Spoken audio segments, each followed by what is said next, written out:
The idea of bringing back Alex Bregman, we're talking about that 6-year, $156 million type range. If we're talking about bringing back Alex Bregman, are we still? Yep, that's it. All right. So that's that contract is still on the table, and I don't think the Astros are going to budge from it. And we'll see. You could get more per year by somebody else. Could someone else give him more in 6 years? I'm not sure about that, or he probably would have already signed it. So I think Alex would like to come back, and I think they'd really like to have him back.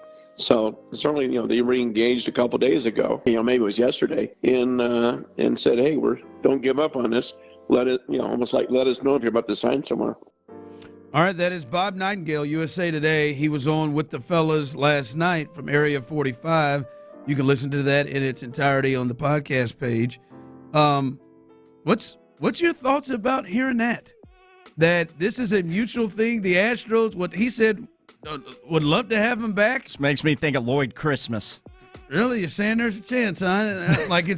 But they've made all these moves that would say we've moved on from it, and they've said it. What's your feelings about how this is coming about, a potential reunion with everything that's happened? Look, I'm here for it. I mean, I'm here for Bregman being an Astro, especially if it's at the original number and contract offer that Kraft offered him, and it's not the Astros budging all of a sudden. And look, if Bobby Two Chains is spot on here, if we are to believe that he's accurate, it's not hard to make it make sense for Bregman. I mean, the money's, while the thought is that he could get $30 million per somewhere else. He's offered 26 here. That's $4 million per year. Like, that's a lot of money, but it's also, when you're talking 26, 27 million a year, that additional year is a big number as well. And in baseball, it's all guaranteed money. So it would make sense where I could see Bregman saying, I got it pretty good here. The clubhouse is right here. I'm comfortable here. My family's comfortable here.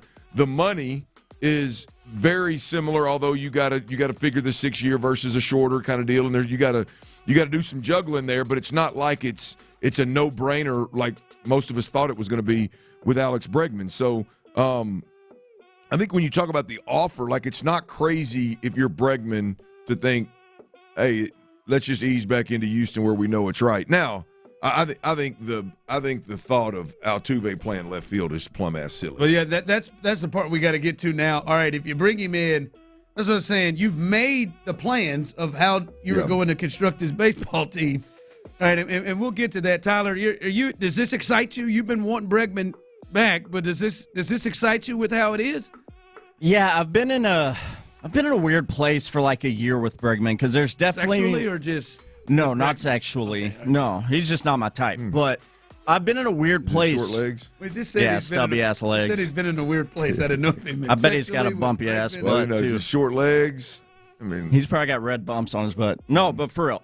Been in a weird place with Bregman, because there's definitely been moments over the last year where, I've just been ready for them to trade him and get some sort of value back for that third baseman. But the way things have unfolded right now with everything, yeah, I'd welcome Breg back with open arms. I would just also tell him, hey, need you to wake the hell up before July gets here and use your bat in the batter's box the first 2 months of the season, please. Yeah. Ron, you're not going to like this, Ron, but well, how do you know that? Well, because I know.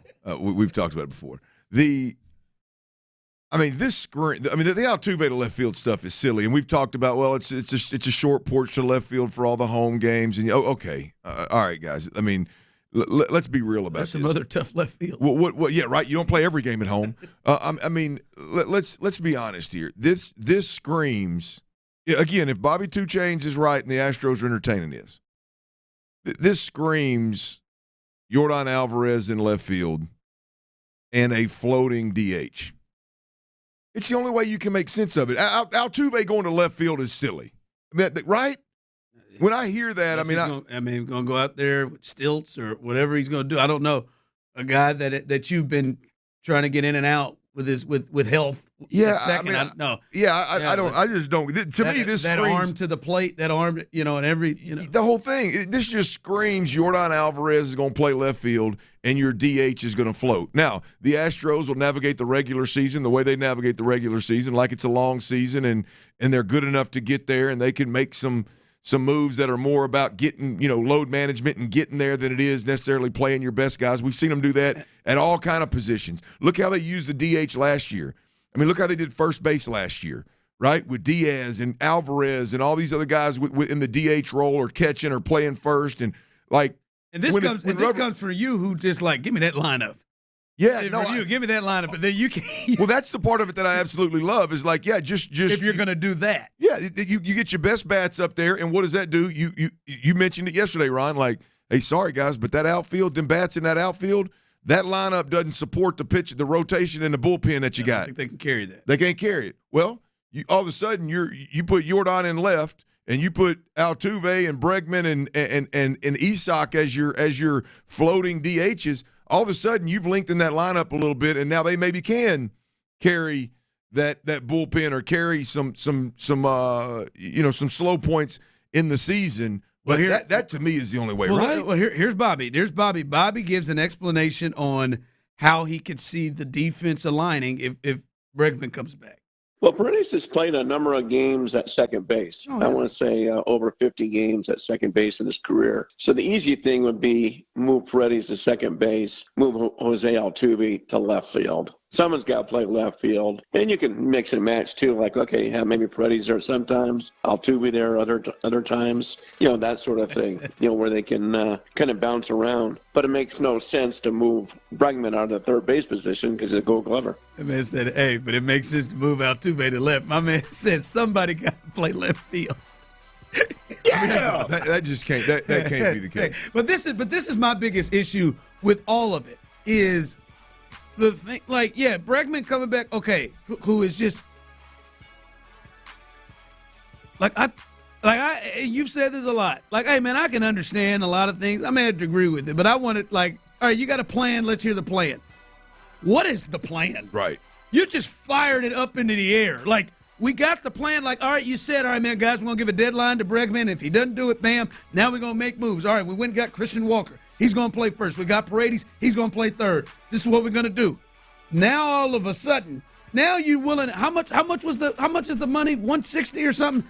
Now you willing to unload that to get Bregman to now try to figure out what the hell? Because the plan was we want Yordan Alvarez to DH more because we want to keep him healthy. That was a part of the original plan. Now you just thrown up a plan up into the air to now give him 6 years?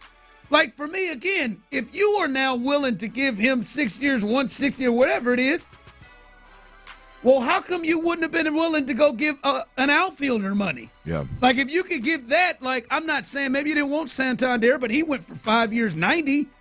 I'm not saying that was it. Profar didn't go for this much. What is the plan? That would have made more sense, You know what I mean? Right? Yeah.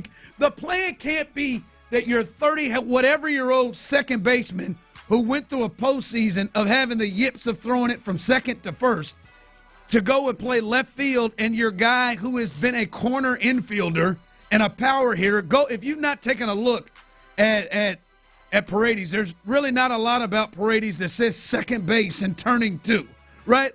Not saying he can't. He's played 50 games, but that could not have been the plan to, oh, man, this guy's going to play corner infield, man. We're gonna slide him over in second base while we have a guy who plays second base in left field. That's just my thing is, what is the plan? And someone texted in, relax, it's all for clicks. This is more than Bobby. This is something that at least is out. Yeah, I hope it's not all for clicks. Now I hope the Altuve stuff is for clicks, but I hope it's not all for clicks.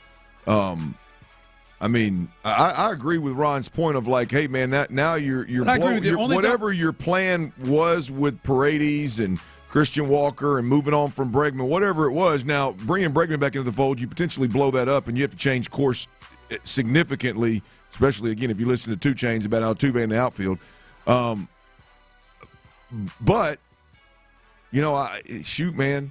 The value of Bregman. Clearly this organization thinks highly of Bregman beyond just their best player does. He's so willing that he said, "I'll go to left field." Jose, I don't give a damn what you're willing to do. You're not going to go play left field. You think? They said you think he can reach home plate on a crow hop? Well, in all seriousness, if there's one positive to this crazy ass idea, it is how little a space there is, that short porch out and left.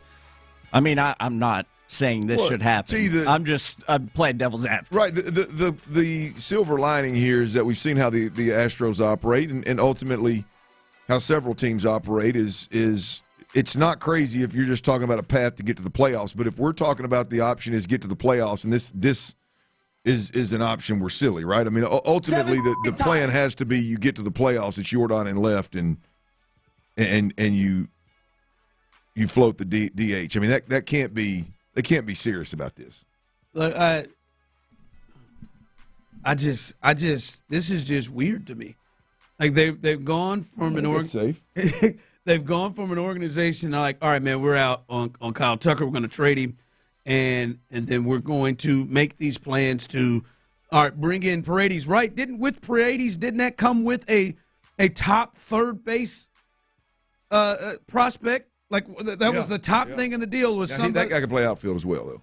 Okay, but I mean, they brought that in as a part. Like, all right, we're making the move past Bregman. Now the willing and the thought is we're gonna bring back Bregman for another 6. Like, how did that change in Swift? And the way you said it, the only way it works is Jordan being the left fielder. That's it. I mean, that's. But then again, as I said, that solves a lot of problems. That just punts away the plan that you had, right? Like, I don't know. We'll see, man. I just like this thing is all right, baby. We could flip on a dime, baby, on the plan here. We'll see what happens here. Interesting decision.